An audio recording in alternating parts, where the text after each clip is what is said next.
Good morning everyone. Good morning. देखो आज के क्लास में हम लोग जो है ना क्लास 9th का मैथ का पहला चैप्टर पढ़ने वाले हैं जिसका नाम है संख्या पद्धति।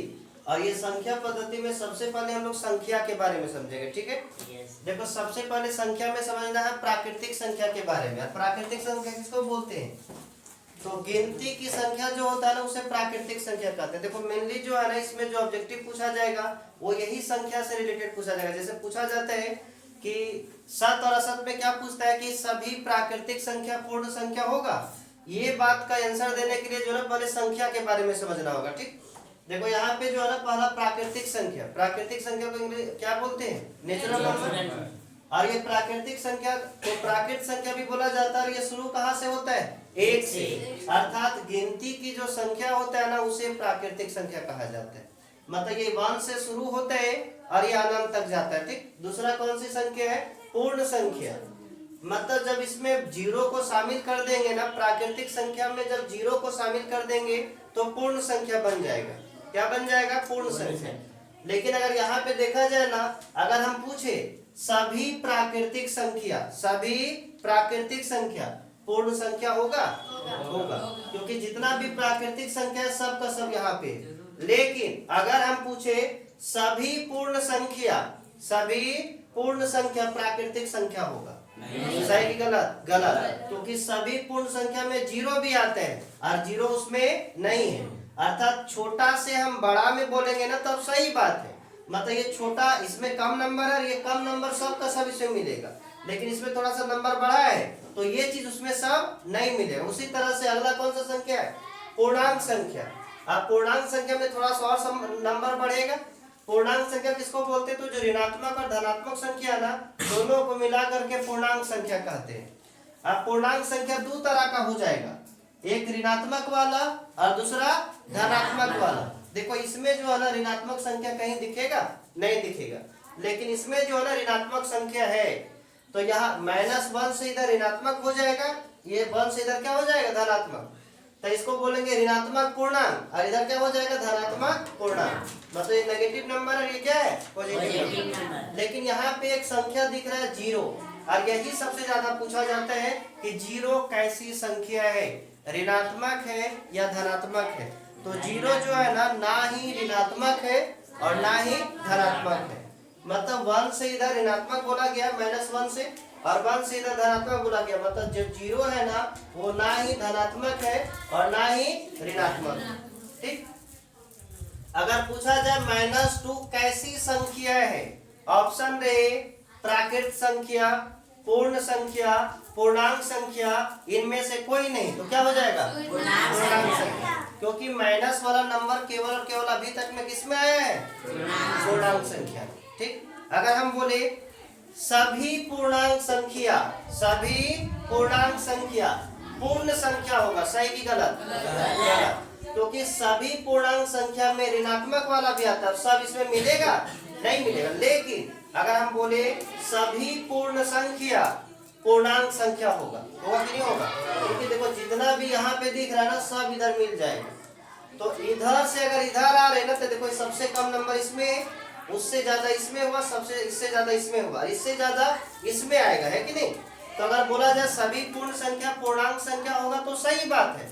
लेकिन अगर बोला सभी पूर्णांक संख्या पूर्ण संख्या होगा, ये बात सही नहीं है। और जब तक पूर्णांक संख्या नहीं समझ में आएगा ना तब तक हम लोग परिमेय संख्या को नहीं समझ सकते। तो सबसे पहले पूर्णांक संख्या समझो।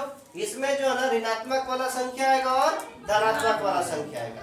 अगर तुम लोग को पूछा जाए 0 कैसी संख्या नहीं है, ठीक। 0 कौन सी संख्या नहीं है?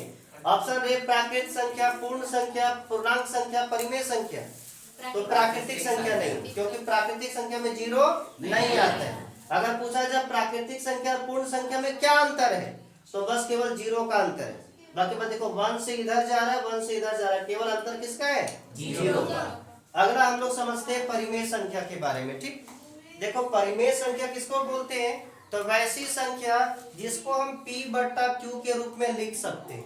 P/Q मतलब क्या होता है? मतलब जिसको बट्टा के रूप में लिख सकते हैं। कोई भी संख्या को अगर इस रूप में लिख देंगे ना तो वो कौन संख्या कहलाएगा? परिमेय संख्या।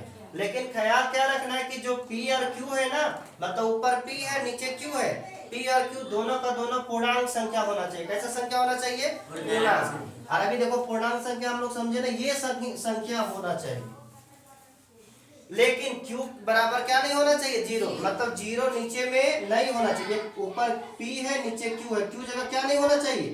0 नहीं होना चाहिए। अगर q के पास 0 है तो वो परिमेय संख्या नहीं कहलाएगा। जैसे अगर हम एग्जांपल देखें तो 3/4, बोलो ये p है, ये q है, ये 3 पूर्णांक संख्या है। देखो 3 पूर्णांक संख्या में है कि नहीं है?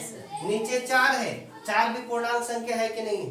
और इसके आगे कुछ भी आ सकता है। तो p और q दोनों पूर्णांक है, और इसको p/q के रूप में लिख दें तो ये परिमेय संख्या कहलाएगा नहीं कहलाएगा? कहलाएगा ना। यहाँ पे देखो -2/7, -2 भी कैसा संख्या है? पूर्णांक संख्या।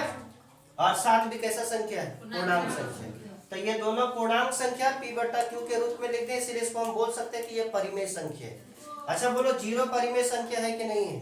है, क्योंकि नीचे कुछ नहीं तो हम 1 दे सकते हैं, और ऊपर p हो जाएगा, नीचे q हो जाएगा। और p के पास देखो पूर्णांक संख्या में 0 है कि नहीं है? है ना। और q के पास देखो 1 भी पूर्णांक संख्या है कि नहीं है? मतलब नीचे में 0 नहीं होना चाहिए, q के पास 0 नहीं होना चाहिए, p के पास 0 चल सकता है, हो सकता है। मतलब पूछा जाए, देखो एग्जाम में सबसे ज्यादा क्या पूछा जाता है? 0 कैसी संख्या है? 0 कैसी संख्या है? पूछेगा परिमेय संख्या, दूसरा ऑप्शन मिलेगा अपरिमेय संख्या, तीसरा मिलेगा दोनों, और चौथा मिलेगा इनमें से कोई नहीं। तो यहाँ पे भी परिमेय तक हम लोग समझे तो ये जानते हैं ना कि 0 परिमेय संख्या है। देखो 0 परिमेय संख्या है कि नहीं? अब अपरिमेय जब समझेंगे ना तब पता चलेगा कि वो अपरिमेय है कि नहीं है। ठीक, तो अभी तक में ये बोल सकते हैं कि 0 परिमेय संख्या है कि नहीं? बोलो ये 5 परिमेय संख्या है? क्योंकि नीचे कुछ नहीं तो क्या है? एक है ना। आज देखो p/q के रूप में हो गया, जो p/q के रूप में लिख सकते हैं ना, उसे हम परिमेय संख्या कह सकते हैं। ठीक, देखो सबसे पहले बात तुम लोग को ये ख्याल रखना है ना कि 9th क्लास का जब एग्जाम होती है ना, उसमें इस चैप्टर से क्या पूछा जाता है। सबसे पहला पूछा जाएगा चूज करने के लिए कि कौन सी परिमेय संख्या है और कौन सी अपरिमेय संख्या है। जब तक हम परिमेय संख्या को अच्छा से नहीं समझेंगे ना, तब तक हम छाट नहीं सकते। तो यहाँ पे जो है ना परिमेय संख्या ये सब समझ गए। इसके अलावा जो है अगर पूछा जाए √4 ये परिमेय संख्या है कि नहीं है? कैसे है? क्योंकि देखो ये जरूर हम बोल सकते हैं कि नीचे 1 है, और ये p/q के रूप में लिख तो दिए, लेकिन हम बोले थे कि p के पास भी पूर्णांक संख्या होना चाहिए और q के पास भी कैसा संख्या होना चाहिए? पूर्णांक संख्या। लेकिन p के पास देखो √4 दिख रहा है, यहाँ पूर्णांक संख्या में √4 है? नहीं है। लेकिन ये √4 रूट से बाहर निकल सकता है। √4 रूट से बाहर निकलता है ना। देखो जब ये जैसे इसको हम तोड़ेंगे ना तो 2 से कटेगा 2 बार में, है कि नहीं? और 4 को हम 2 बार 2 लिख सकते हैं ना। ये जानते हैं रूट में अगर सेम नंबर 2 बार गुना में हो जाता है ना तो एक बाहर निकल जाता है। मतलब √4 को हम बाहर निकालेंगे क्या हो जाएगा?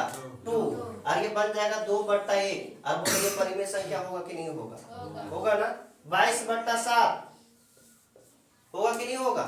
होगा, क्योंकि ये p है और ये q है। पूछा जाता है कि 22/7 परिमेय संख्या है कि अपरिमेय संख्या। इसीलिए पूछे जाता है ना, रीजन है पाई का वैल्यू कितना होता है? 22/7। पाई का वैल्यू कितना होता है? 22/7। और ये पाई को अपरिमेय माना जाता है और 22/7 को परिमेय माना जाता है। इसीलिए पूछा जाता है कि मान के चलो कभी पढ़ा है कि पाई अपरिमेय संख्या है और लिख दे 22/7, या तो पढ़ा है कि p/q के रूप में जिसको लिखा जाता है वो परिमेय संख्या होता है, और 22/7 परिमेय अगर आ जाए तो पाई को भी तुम परिमेय बोल सकते हैं।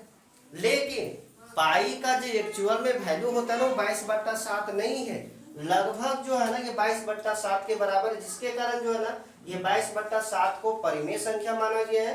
लेकिन अगर पूछा जाए पाई कैसा संख्या है तो पाई परिमेय नहीं है, पाई परिमेय नहीं है।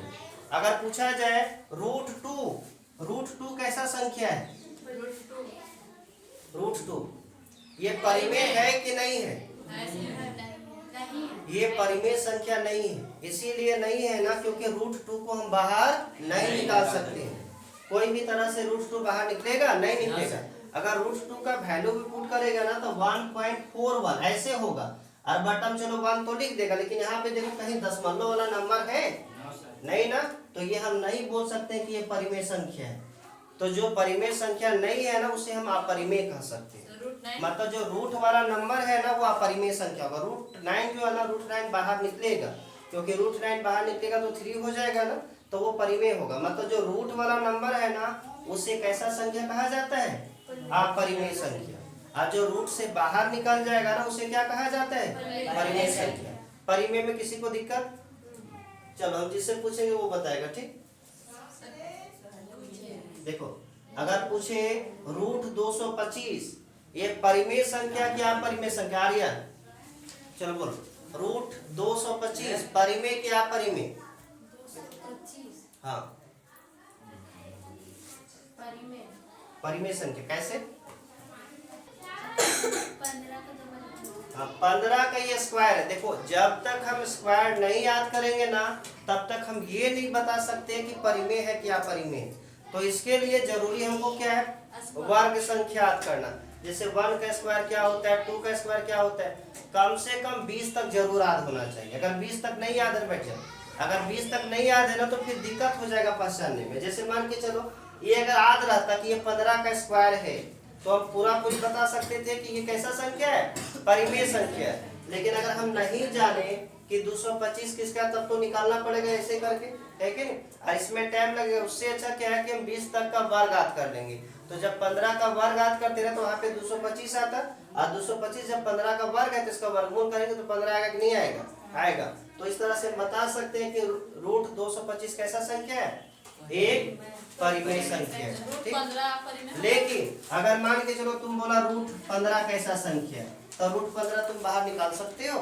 नहीं निकाल सकते हो। और जब रूट से बाहर नहीं निकलेगा ना तो वो कैसा संख्या हो जाएगा? अपरिमेय संख्या। लेकिन अगर हम पूछे तुम लोग से 2 + √4, 2 + √3, 2 + √3 ये कैसा संख्या है? 2 + √3 कैसा संख्या है? अपरिमेय। कोई परिमेय भी बोलते हैं? देखो कभी भी जो है ना अपरिमेय संख्या के साथ कुछ भी जुड़ा हो, या कोई चीज भागा में हो, या कोई चीज गुना में हो, सब का सब अपरिमेय संख्या होगा। जैसे ऐसा नहीं कि हम लिख दे 4√3 तो ये परिमेय बन जाएगा, नहीं। यहाँ पे देखो ये अपरिमेय संख्या ना, ये जरूर परिमेय हम बोल सकते हैं, लेकिन अगर दोनों साथ में आ जाए ना तो उसे अपरिमेय संख्या ही कहेंगे। समझ गया? 1/√2 कैसा संख्या है? अपरिमेय संख्या, क्योंकि √2 बाहर हम नहीं निकाल सकते। हाँ रूट को हम ऊपर भेज सकते हैं रेशनलाइज करके, है कि नहीं? परिमेयकरण करके √2 को हम ऊपर रूट को भेज सकते हैं, लेकिन ये परिमेय नहीं बन जाएगा, वो अपरिमेय ही रहेगा, ठीक। तो ये था क्लास 9th का चैप्टर का इंट्रोडक्शन, ठीक। इसके बाद जो है ना हम लोग चैप्टर का जो क्वेश्चन है ना वो सॉल्व करेंगे।